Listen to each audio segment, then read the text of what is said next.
Press दिलं. तुम्ही बघू शकता टोमॅटो, कांदा, बघा मसाला. हे बघा तुम्ही पाहू शकतात काय काय घातलंय माहिती का? मी आता तुम्हाला दाखवते. हे बघा हे पावटा, मटकी, थोडंसं हुलगे, असं मी एकत्र मस्त रस्सा करणार आहे बघा. मटणासारखा रस्सा करणार आहे, वेगळं काहीतरी. इतकं सुंदर लागतं ना. तुम्ही बघू शकता. मी कढई तापायला ठेवते. बघा तुम्ही बघू शकता. आता मी तेल टाकणार आहे बरं का. हे बघा, पाहू शकता कढई तापली. मी मटणासारखा मसाला काढलाय बरं का. ओलं खोबरं घेतलंय. तुम्ही करी तर बघा कसली लागते त्याची.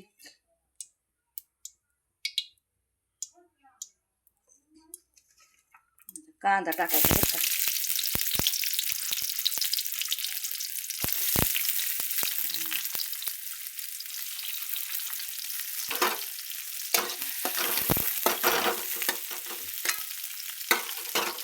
चांगला तेलात थोडासा फ्राय होऊ द्यायचा.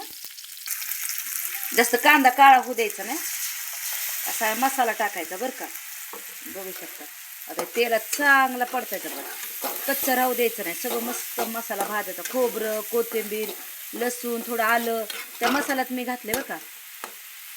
हे हिरवं वाटण आहे बरं का. तुम्ही बघू शकता.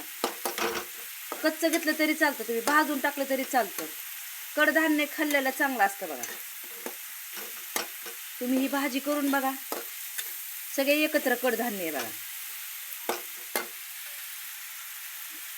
टोमॅटो पण टाकायचं बरं का. असं बारीक चिरू ना.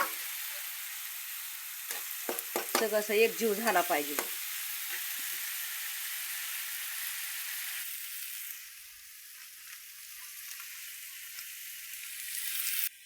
बघा तुम्ही बघू शकता. मी ते टाकलं बरं का. हे बघा, हे बघा कसं दिसतंय बघा. ह्याला थोडं शेंगदाण्याचं कूट टाकायचं आहे बरं का. शिजून घेतलंय पण. थोडं शेंगदाण्याचं कूट टाकते. थोडा, जास्त नाही. ते चांगलं उकळू द्या. उकळी आली ना की तुम्हाला एका प्लेटमध्ये काढून दाखवते. इतकी सुंदर झाली ना. मस्त भाकरीबरोबर खावा बघा.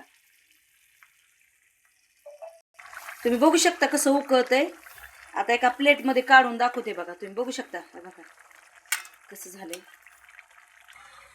तुम्ही बघू शकता कशी ज्वारीची भाकर घेतली मी. तुम्ही कडधान्य बघू शकता. 3 कडधान्य याच्यात. पावटा, हुलगे, मटकी. हे रात्री भिजू घातलं होतं बघा. शिजून घेतले 3 शिट्ट्यात.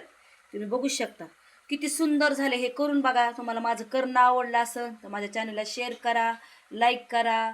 थँक्यू. धन्यवाद देशील. आमेन.